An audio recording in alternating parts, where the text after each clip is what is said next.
Hello and welcome to Voices of Vic. I'm Ben Aiton and this is a matchday vlog. Today I'm off to Loftus Road for QPR versus Watford. Come on you Wards.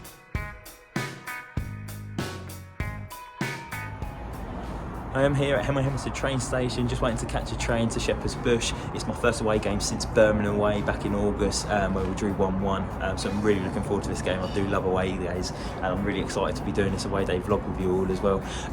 Obviously, Watford had a change of manager in the start of the week, with Slaven Bilic being sacked after the 0-0 draw at home to Preston North End. He only picked up one win in the last 8 games. So in comes Chris Wilder, vastly experienced manager who's prominently normally plays 3-5-2, so I'm looking forward to what he does with the team today, hoping for a reaction, because last week against Preston North End was awful. Against a QPR side though who have not won since December, equally not kept a clean sheet since December. Their last 3 games they've lost 3-1, so they are on a poor run of form. Ilias Chet and Chris Willock are both out injured as well. I think Lyndon Dykes might be back on the bench though, but Watford, they have to pick up 3 points here. If we're serious about promotion, we have to pick up 3 points in our next 3 games against QPR, Wigan and Burnley. Right, I'm on the train now with my good mate Ant. He's really excited for featuring on the vlog for the first time. He's wanted to be on the pod for a while as well, but he's finally got his call up today. So yeah, we're heading to QPR. He's got his Canastella, I've got my Strongbow. And yeah, Ant, what do you reckon about the score today? 3-0. 3-0 Watford. 3-0 Watford. And your thoughts on Bilic being sacked? Not too sure. Not too sure? Alright then. Just have to wait and see. Yeah, and Chris Wilder coming in, good appointment? Good, very good appointment, a good experience. That's what we need. Yeah. Happy days, I see you in Shepherd's Bush.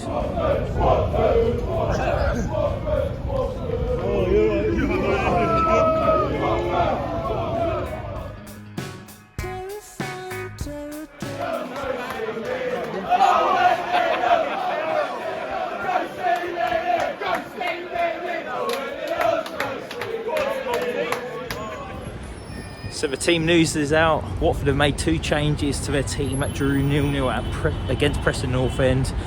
Mario Gaspar comes in, and so does Keenan Davis for James Morris and Henrik Arohu. Not too sure what to make of the starting lineup yet with the formation. Is it 2 up top, or has he gone for 1 and feeding off Davis? It's going to be an interesting game. Looking forward to this. I'm going to give a score prediction of 2-0 Watford. Coming you on.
You don't know what you're doing!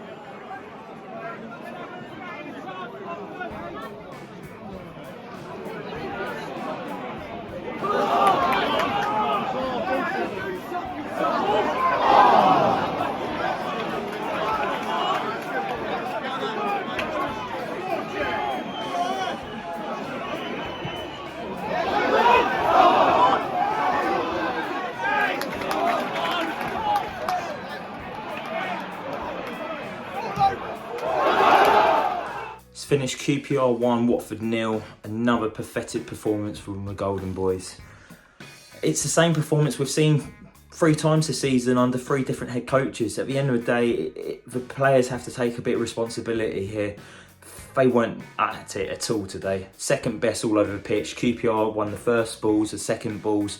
They showed more fight and desire in that first half. Watford, again, where we've seen it so many times this season, awful in the first half and then slowly picked it up the second half. But we had our first shot on target on the 80th minute with Mario Gaspar. That's diabolical. Like, that season's dead and buried. There's no way we can catch the teams ahead of us now. I think we're 6 points off the playoffs.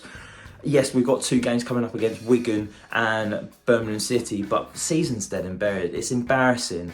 I think Gino Pozzo needs to have a long, hard look at himself tonight.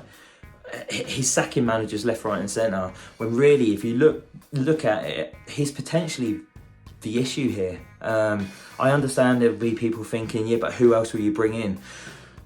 And that's the golden question, isn't it? But what he's been doing since the FA Cup final hasn't helped Watford Football Club. We've stood still, and if anything, we've gone backwards.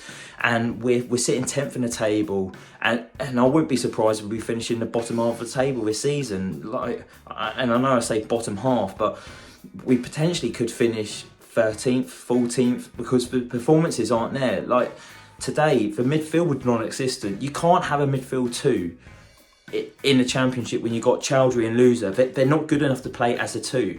And it might be an unpopular opinion here, but I don't think Imran Loser really offers us anything. And there was lots of talk of him coming back, being our saviour. I've never really rated Imran Loser, and today again, it just shows to me that I don't think he's cut out for it. And I know Hamza Chowdhury was woeful again today. He's been good recently, but today he wasn't at the races. And I just don't know how Chris Wilder's going to get a tune out of this side. Ismail Assar was pretty... Dropped my phone. He was pretty poor up front with Keenan Davis. Davis wasn't involved in the game either. It's poor being a Watford fan at the moment. There's no positivity from the club.